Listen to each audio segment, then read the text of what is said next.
So here's an eco drive that's been left in the dark for too long, and the rechargeable battery has gone past the point where the electronics will let you recharge it again.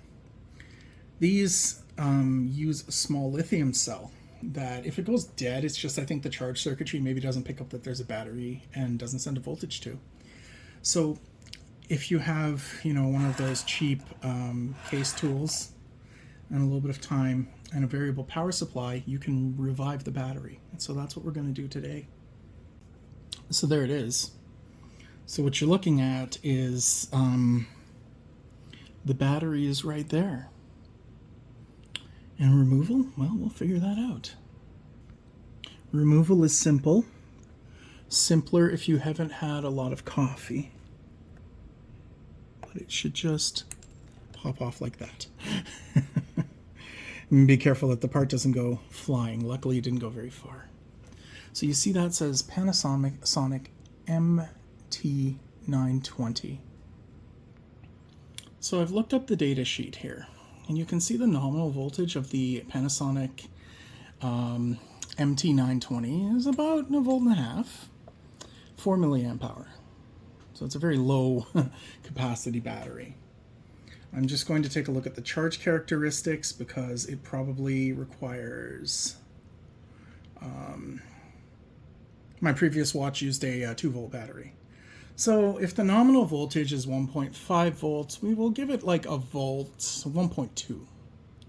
So let's get the battery out of the watch and hook it to a voltmeter, and just to make sure that everything is cool. For reference, what I did to pull the battery is there's a bit of like a little notch right here, and it's just enough that a small tool can lift, and then the battery comes up and out. So I've got the meter and the battery in front of me. So the top of the battery says that it's positive and the bottom's negative, but that doesn't really matter. We don't care as much. We're just looking to make sure that there is a voltage. As you can see, the battery does have a small little like clip on it. So we're going to have to make sure that the orientation of the battery is correct. Okay. Well, we are seeing 1.324 volts there, and that's a good sign. A really good sign, which also could mean bad things for my eco drive. I will still go and charge this battery to 1.5 to make sure it's got its full charge. But there you go. So that's how we test it anyway. Just grab a voltmeter and check it. Next step is to bring our variable DC meter in. Our variable DC power supply, and we're going to power that on, and we're going to set that to a very low voltage, obviously, 1.5.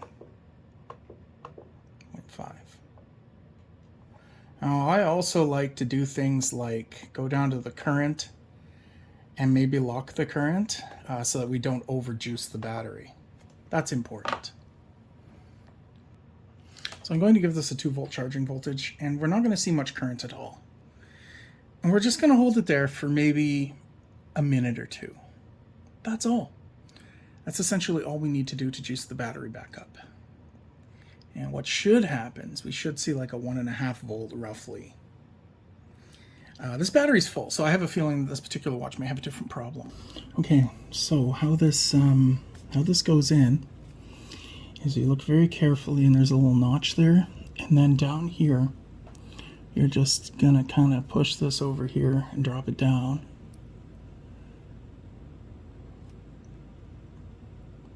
and then we're gonna slide it to the right, to the left. Probably not the easiest thing in the world. There we go. There, just like that. And that should keep the battery located. We're all done. Let me just put the case back. Yeah, so for the cost, maybe get a better case back tool than these cheap ones. It works, but it did slip once and leave a scratch, and that sucks.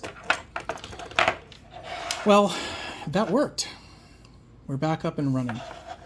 So I'm going to leave this in sunlight. You can either leave it under a sunlight or a bright incandescent bulb to recharge it, but there we go.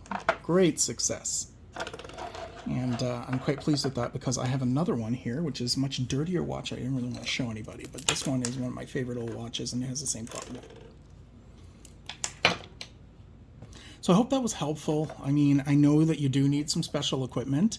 You could use a 1.5 volt AA battery, but I would recommend maybe a current limiting resistor or something, because you don't want to just juice like one battery with another without some kind of protection. But it did work, and that's the important part. You need to juice that back up. So it seems to have dropped below the threshold where the watch was working, but also it dropped below the threshold where the watch was charging, and that sucked. So yeah, I'm glad to get that working again, and we're going to do the next one, but off camera. Hope that's helpful. Like, subscribe, send me messages for some ideas of various little tinkering things that you're interested in me doing, and I'll try to get to them.